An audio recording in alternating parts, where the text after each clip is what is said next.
So James Conner, all right. So that's what we're going to get into now. Let's get to the big news here. James Conner left in the third quarter. We don't know exactly what it is. Looked like an ankle injury. Looked bad. Trey Benson, 80% rostered. Obviously, should add him. 10 carries, 42 yards. He's going to be a guy who gets most of his yards on one carry. He makes big plays. And Amari DiMercado had a terrible drop in the game, so hopefully they won't use him quite as much. No, they're gonna though. He was already their third down back as soon as Conner got hurt. So bad. They've been using him in that role for 2 years. Trey Benson. I mean, what do we think? Kind of like a second round value going forward, third round value? Oh, no. Third or fourth. And honestly, like you're only going to get 8th round value in trade for Chase Brown, but I still might take him over Benson rest of season. Say right now, I lost James Conner in our podcast league, and 14-team league. There's just no running backs. I don't really have a backup. I think I'm going to offer Ladd McConkey for Trey Benson, if I find out Conner's out for the year. So that is the one team of mine this year that's good. I might still have. No, I don't have another extra running back. I'm sorry. Yeah, no one does. I mean, I do have Travis Etienne, Ken Walker, and Quinshon Judkins. Oh, but I don't have a fourth. No. All right, but that's kind of how I think. Like Trey Benson's got a great opportunity here. Yeah, want to poll that one? Can we do that? Ladd McConkey. Yeah, let's do it. Thomas. YouTube poll: Chase Brown versus Trey Benson. Oh, I thought we were gonna do Ladd McConkey. You know, it would be almost as sad as Trey Benson versus Chase Brown. What? Jerry Jeudy versus Marvin Harrison. That's or DeAndre Swift versus Alvin Kamara. The thing is, Dave, I know fantasy football audiences well enough by now, and you do too. If I throw Chase Brown versus Trey Benson up, I'll do it on Twitter. It's going to be at least 80% Trey Benson. Right, because of recency bias, of course. But not just that. Like, Chase Brown sucks. And, like, this is really bad. And I'll do it. I'll humor you. Okay, other big news. Najee, we talked about that. So, Omarion Hampton. All right, what are you thinking for Omarion Hampton? Now, listen, they are a good team. Those guys. They're a good team. He still didn't run the ball great. He made it, he got the touchdown, but he also had 6 catches for 59 yards. But they were trailing in this game. They did win. But they got the Giants next week. They got Commanders, should be good. Then, Miami. I guess my point is, if he's not doing this in the passing game, is this actually maybe the peak of Omarion Hampton's value? Or do you think we got this opportunity? Let's just see it through and see what happens.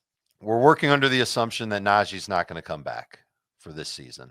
Yeah. And I think Hampton, who had 88% of the workload, or of the snap share, I should say, after the Najee injury, I think he's taking off. This is it. And so we love what we saw as far as the catches go, and that'll be in games where the Chargers are competitive. And even in the games where they're leading, you could still see at least a couple of grabs for Hampton. And I think his rushing average will work out, and he's going to be in short yardage. This is a big plus. Huge opportunity.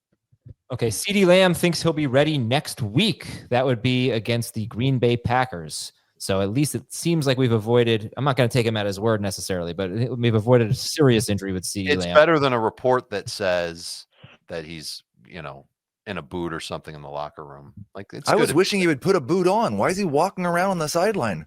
Like, start resting it now. Do we have any updates on Mike Evans, as Chris Godwin should be back next week against the Eagles, or Terry McLaurin is at Atlanta next week? I thought Terry McLaurin scored on that play. No, he definitely did not. I thought he did. I did it at first glance, but unless I'm crazy, you saw the replay? Mm-hmm. I thought he looked clearly down, but all right. I mean, the replays don't really tell us anything, because it looks like on the replay the Eagles false start on every tush push, but they don't. They did it again today, by the way. But do we have any updates on Evans or McLaurin? Not that I have seen. Okay. Carson Wentz is going to start next week. He faces the Steelers. Travis Etienne had a touchdown today, but I think we should not count it in fantasy because they let him score. And this time I'm sure of it. Yeah. Nico Collins, Nico Collins ended up with a pretty big day. It was pretty lucky. Busted coverage, 50-yard touchdown. We've got so many guys that we liked that were terrible. Let's not poo-poo the guys that were good. I think it's important, though, to note that it wasn't. CJ Stroud stinks. Yeah, that offense stinks. I mean, who's worse, CJ Stroud or Trevor Lawrence? Lawrence. Um, He's horrible. I think Lawrence stinks more because Stroud has less help at the moment. Right. Like, the offensive line is such a disaster. The run game is such a disaster. I think if they were both in ideal situations, Stroud would be better. If Stroud were on Jacksonville right now, would he be better than Trevor Lawrence? Yes, I think so. I think you have to say yes. 100%. I think so. Alec Pierce left with a concussion. Dyami Brown, Jacksonville, left with a shoulder injury. Tight end news, Colston Loveland left with a hip injury in the first half. Only one target in this game for Cole Kmet. Michael Mayer left in the first quarter. Jatavian Sanders left in the second half with an ankle injury. Big offensive line news would be Lane Johnson, as Jamie mentioned, Eagles right tackle. I remember a few years ago, I feel like he missed a few games, and they did struggle a little bit. Green Bay offensive tackle. Green Bay lost 2 offensive linemen, Zach Tom, who came into the game banged up, and Aaron Banks, a tackle and a guard. Banged up too? Oh yeah, they have been pretty banged up. They'll throw up 40 next week at Dallas. Cleveland offensive tackle DeJuan Jones left in the first half. Chargers guard Mekhi Becton left with a concussion, and Bengals guard Dalton Risner left in the second half. On defense, we did have some big time injuries here. Sauce Gardner, head injury. Derek Stingley, injured ribs. Trayvon Diggs left with an injury. Washington starting safety Will Harris broke his leg. Minnesota defensive tackle Javon Hargrave left with an injury. Nick Bosa, that might be the biggest one. Sorry for burying the lead there. But Nick Bosa left in the first half for the 49ers. They're getting Jacksonville next week, and they only gave up 13 points. Was it 16-13 was the final there? And Tampa Bay defensive back Christian Ezean left with a quad injury.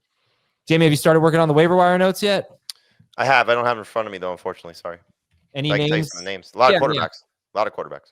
What do we got?